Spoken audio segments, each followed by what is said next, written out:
Hello again, everyone, and welcome back to the Underground. This is a briefing for Monday, the 25th of October, 2021, and it is, as always, being recorded on the day prior, the 24th of October. So let's jump right into it with the weather.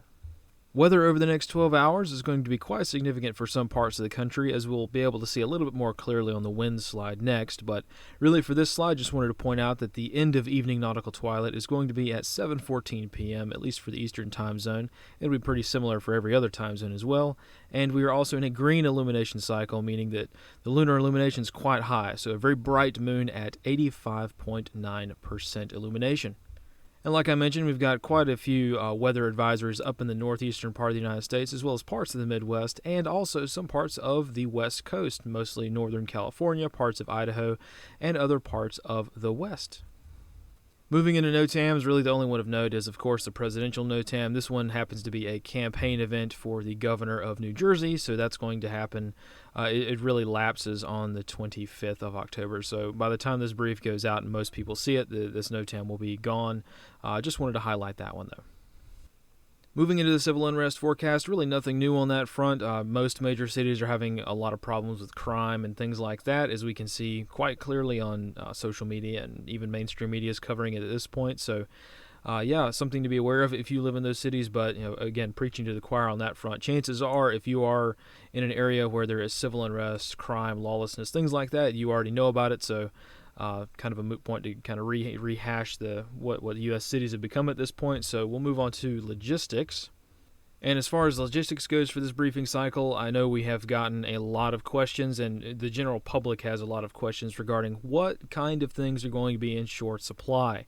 Logistics has been certainly a topic of hot conversation, even in the mainstream media at this point. But let's just go over the status quo for those of you who are just joining us now. With regards to what shortages are still current. So on the left-hand side of the screen, as always, the shortages that are affecting every state. That's not a legend for the icons that are on the map. I'm speaking to the icons on the map. But as we can see, the shortages that we have been having for really a nationwide continue. And as far as specific state-based shortages goes, we have the school bus driver shortages that continue. This is, of course, a problem that is hitting all states at this point, but really mostly Massachusetts and Ohio continue to get hit the worst with this. We also have the water shortage out west. That's going to probably alleviate itself somewhat as we get into the winter-type season. And we also have the microchip shortage that has shut down manufacturing in a lot of states. We're still adding to the list. I'm sure there are a lot of states that this is expanded to that I have not delineated on the map. But I just wanted to remind everybody, hey, this microchip shortage is a big deal, and it's going to continue to be a big deal as we move forward into the electronics buying season, right? And as far as the $64,000 question, what about food shortages? So right now, hashtag empty shelves Biden is trending on Twitter, and most people are becoming aware that, we're having food shortages now. So I get it. I fully understand the sentiment, and yes, we can place most of the blame for these food shortages on the regime or something that the regime has done. However, a lot of people are not merely content to show the truth of the situation and have used these food shortages and empty shelves for political gain, which, again, I understand, but it really makes it difficult for people like us who are trying to tell people where they can find food.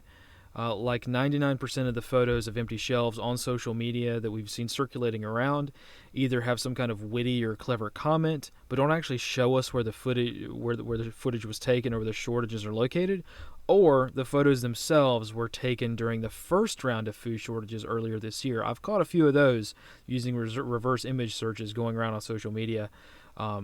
So that's something to be mindful as well. It's really, the misinformation is strong on both sides of the aisle with this one. So right now, I can't really tell you where most of the shortages are located because, again, it's pretty random. However, I do have a couple of random specific shortages to be aware of. So first one is Texas there. Texas is having a liquor shortage, at least as far as local mainstream media outlets are reporting, as in the talks that they do and interviews they do with local breweries and distilleries and things like that. People are already starting to shop for the holiday season, which is a good idea, but this, when it comes to alcohol in Texas, is actually resulting in localized shortages. So it kind of makes sense. Also not depicted on the slide is Butterball turkeys. So Butterball themselves have said that there is going to be a shortage of turkeys this year, or that turkeys are going to be either... It's kind of one of those weird things where there's going to be a shortage, but the turkeys are also going to be oversized because they didn't have personnel on hand to cull the turkeys before they got to be a gargantuan size. So it's one of those weird things that kind of works out in the food logistics network. But as far as holiday foods, really anything that has a surge is going to be have a potential for having a food shortage. So holiday specific foods like pumpkin pie filling and canned cranberry sauce, like not many people eat these things regularly throughout the year. Like it's a highly seasonal thing for most people. So there is normally a surge on these kinds of foods during the holiday season. That's just like normally before things got crazy.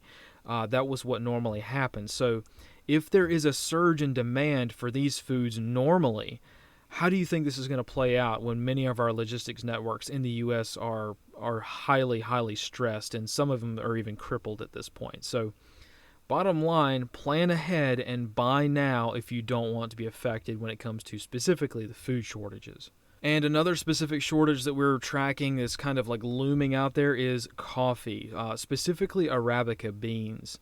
And this is partly due to natural events resulting in poor harvests in the countries where coffee is primarily grown, as well as the port congestion, right? Because a lot of the coffee is obviously imported from overseas. Port congestion, you can't offload as much cargo, and we have problems with that. So there you go. You could have a shortage of coffee. It's really going to be hard to say how this is going to be impacted because coffee comes from all around the world. So it's not like coffee is grown in one country, right? It's grown in many countries, but it's just not a lot of it's grown here in the U.S. And what is grown here in the U.S., like in Hawaii, well, you still got to put it on a ship to get here. So if you're an avid coffee drinker, you might want to stock up or check and see if your particular brand is expressing that they have shortages. So something to keep in mind as well.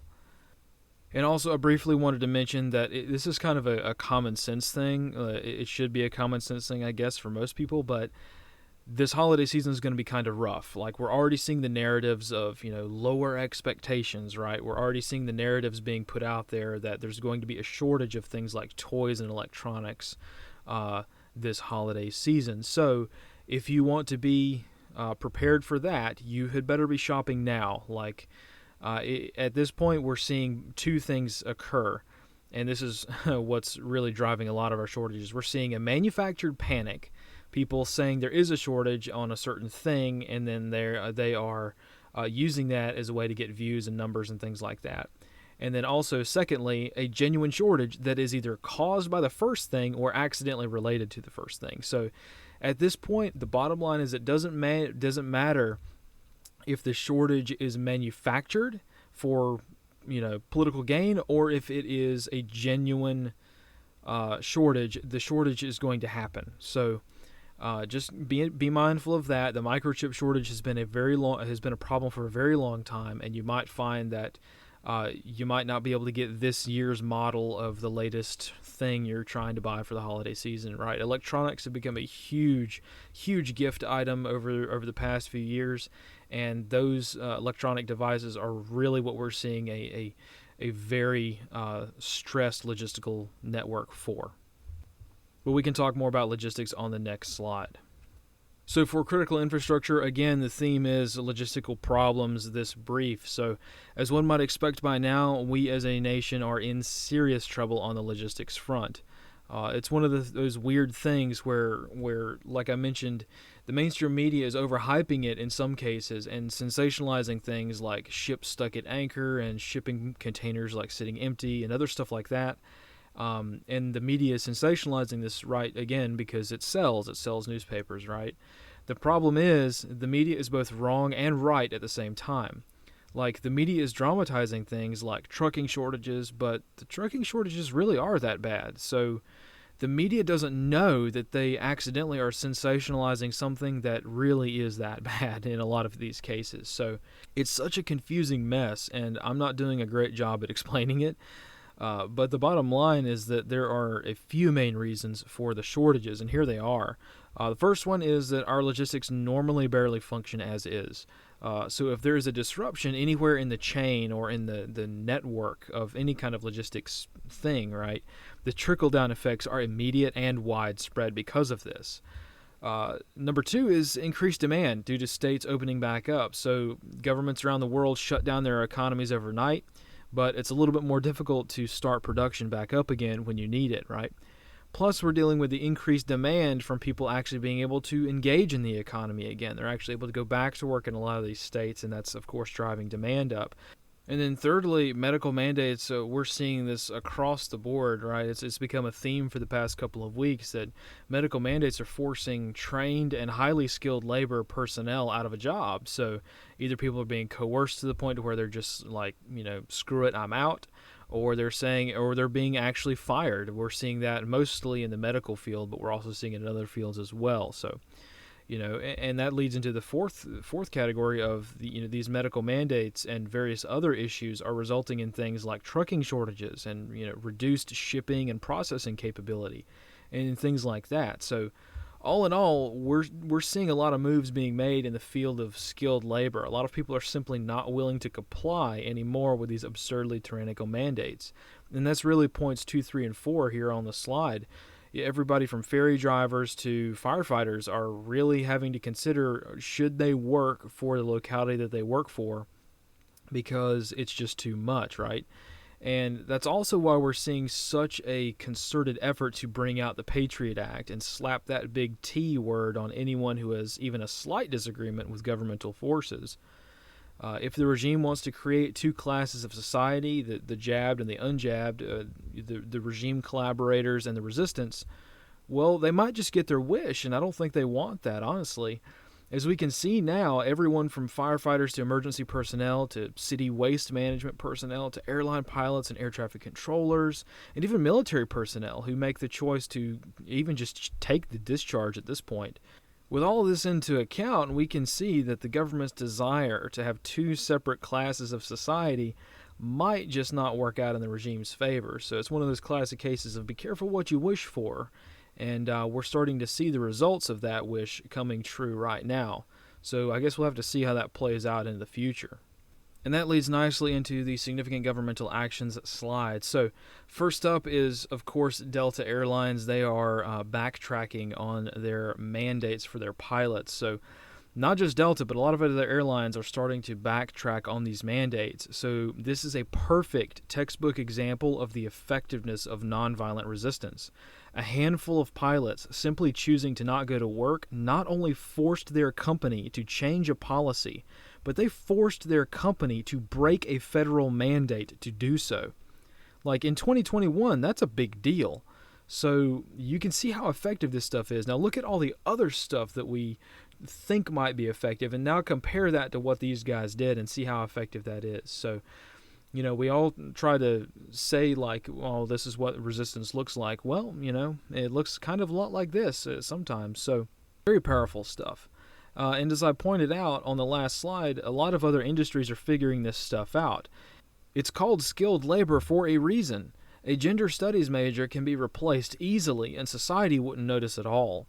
But a single master welder walking off a job or a chief engineer for a massive company walking out and not using their ingenuity and creativity to support tyranny, well, now that will make a huge difference. But despite all this resistance, the U.S. government, particularly the U.S. military, is really clamping down on this kind of stuff. So point number 2 there, the U.S. Navy has issued a statement that they will be discharging all non-compliers from a medical standpoint. Now, due to YouTube censorship, I can't really talk about the details of this. It's just hard to talk around.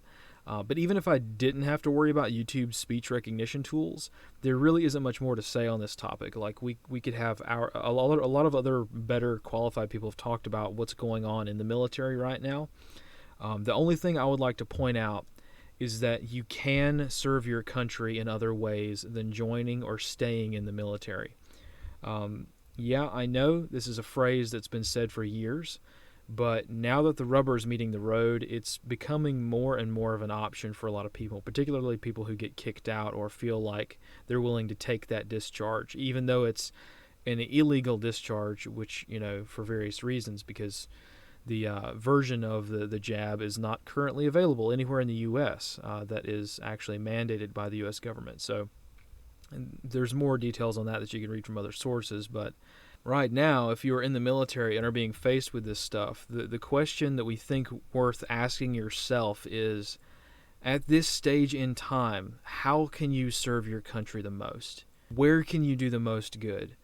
Is it in the military or in the civilian world, from the civilian side of things?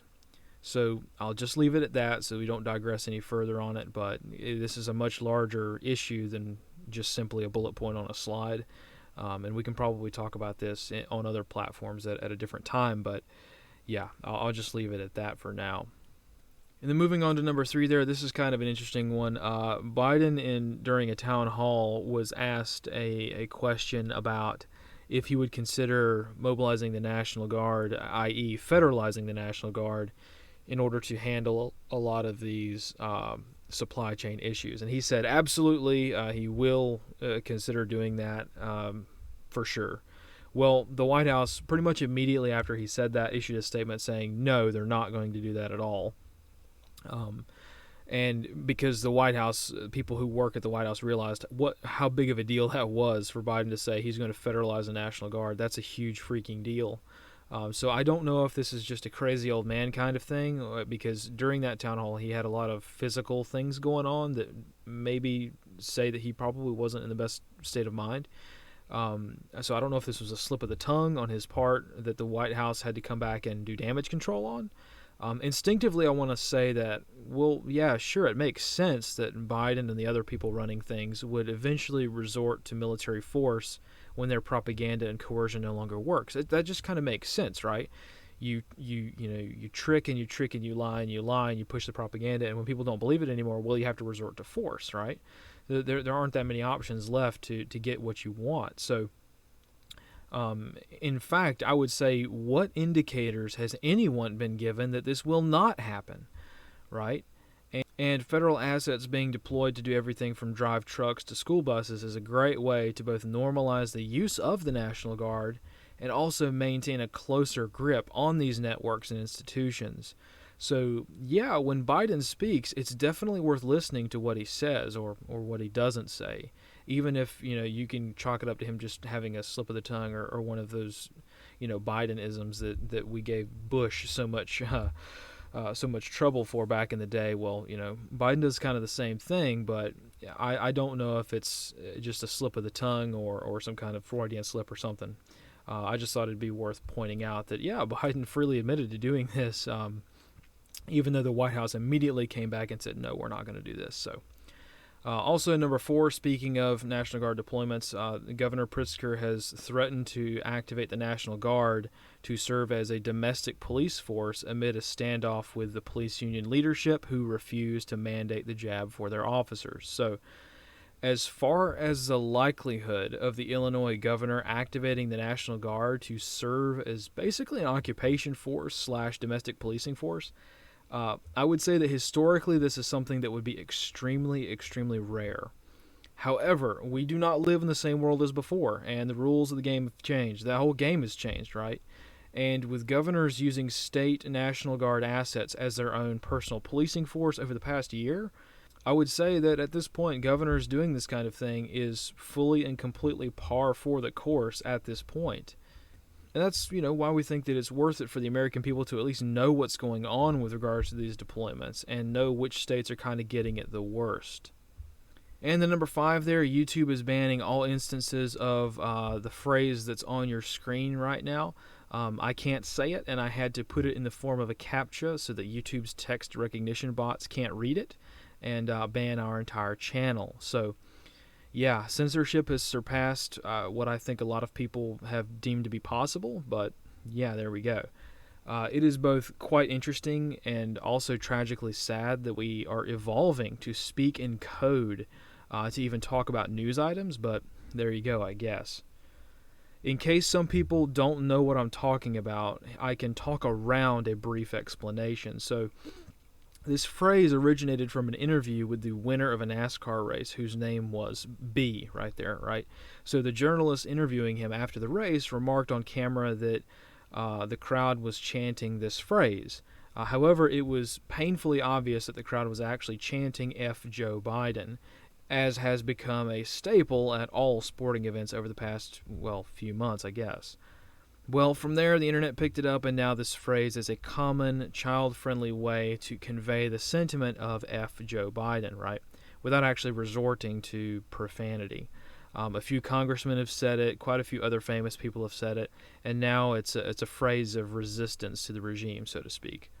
So much so that a rapper recorded a song entitled this phrase, that has since then topped the charts. Well, YouTube, being a propaganda arm of the regime, has deleted the rap video citing medical misinformation.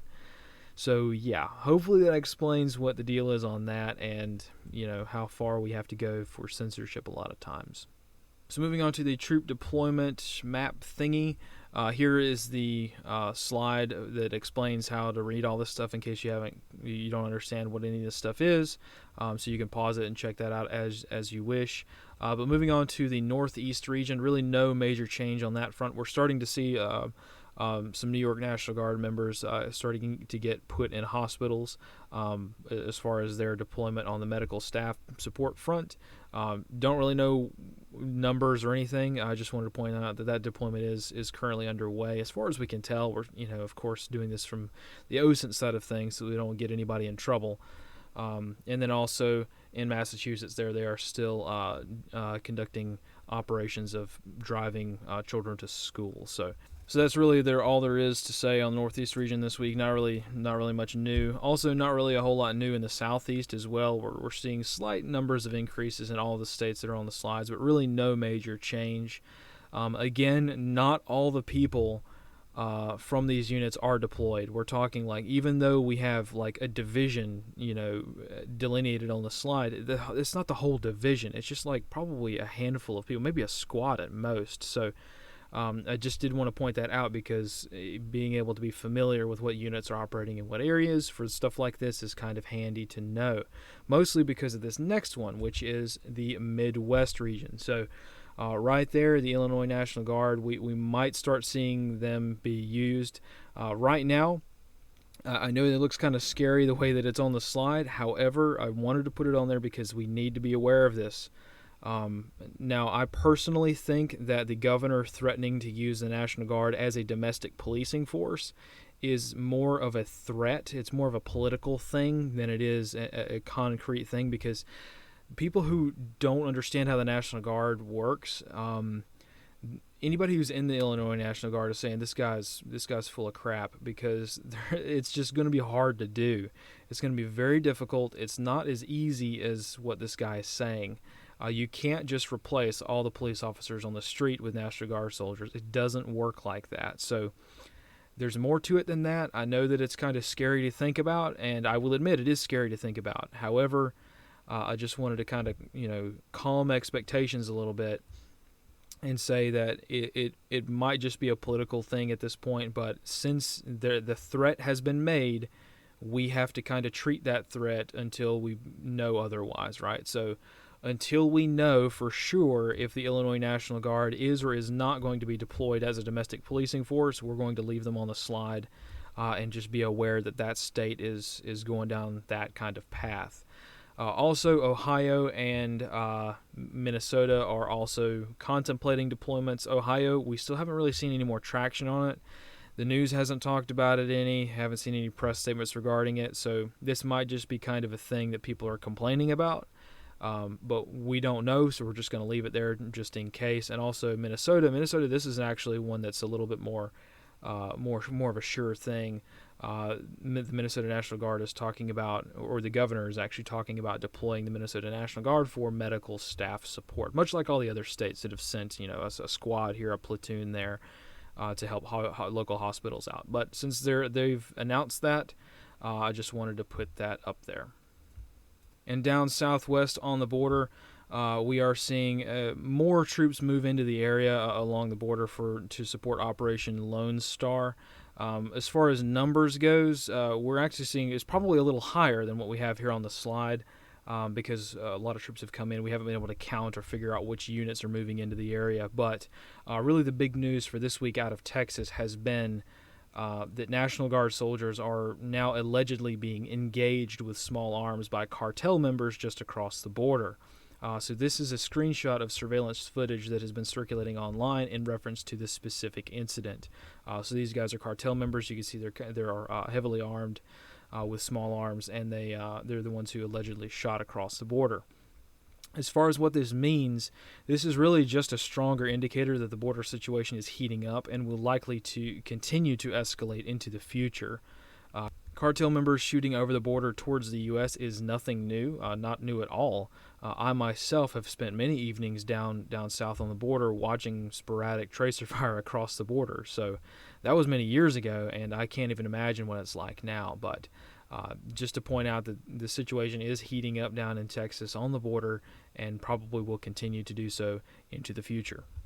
And moving out west, mostly the only update is really Oregon. So Oregon has had a reduction of service members regarding the medical support mission. So as we see on the slide here, it's about 1,000 personnel deployed for that mission at any given time from any branch of the Oregon National Guard.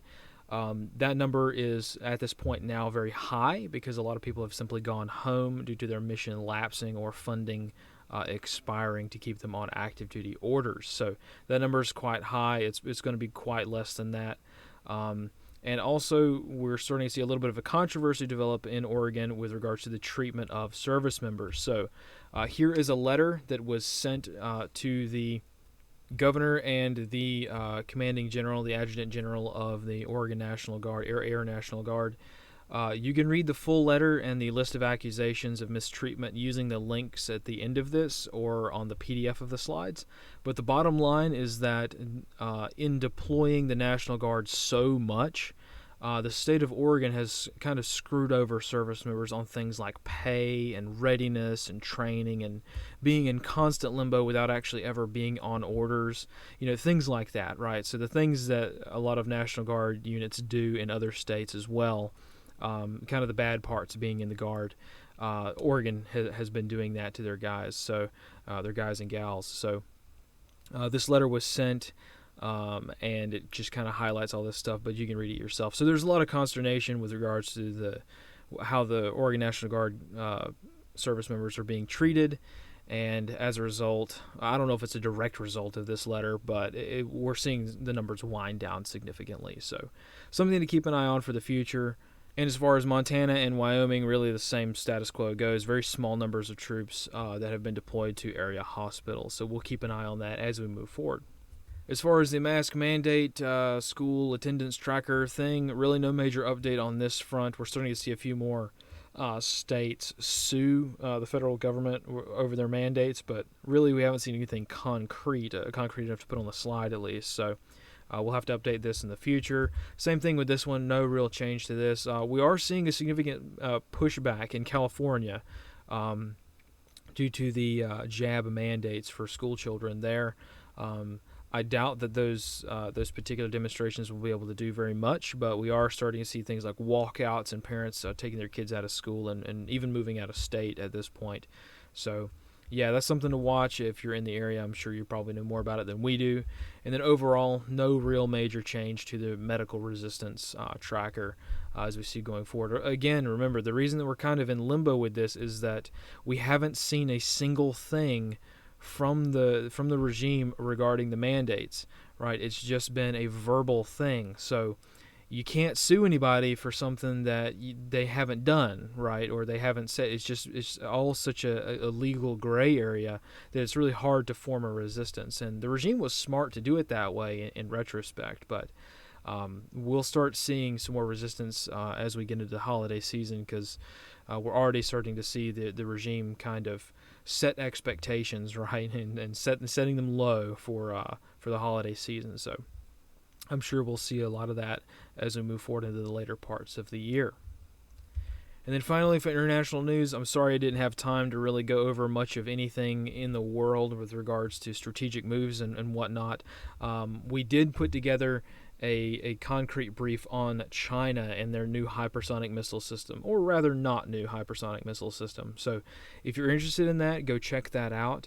It's kind of a longer topical brief, but I think that it kind of gives a good explanation as to what's going on that front and whether or not you should be concerned about it. I'll leave it at that. You guys can go check that brief out if you so choose. And as we conclude today, another special thank you to our Patreon supporters. Thank you guys and gals out there for your support. I know I say it a lot, but you guys really are, in fact, helping more than you could possibly know. So here are your sources for this brief. There's the first slide, slide 2, slide 3, and slide 4. As always, you can either pause and go back and read those links, or if you so choose, you can download the slides from our Odyssey page. We can't link all these slides, not only due to text count, but there are keywords in there that get our videos flagged. So that's why we have to do it kind of an inconvenient way. But we are showing you the sources, or at least the sources we were able to find for a lot of this stuff. So hopefully that helps out in your own research. So thank you again, everyone, for watching, and we will see you next time. And as always, fight in the shade.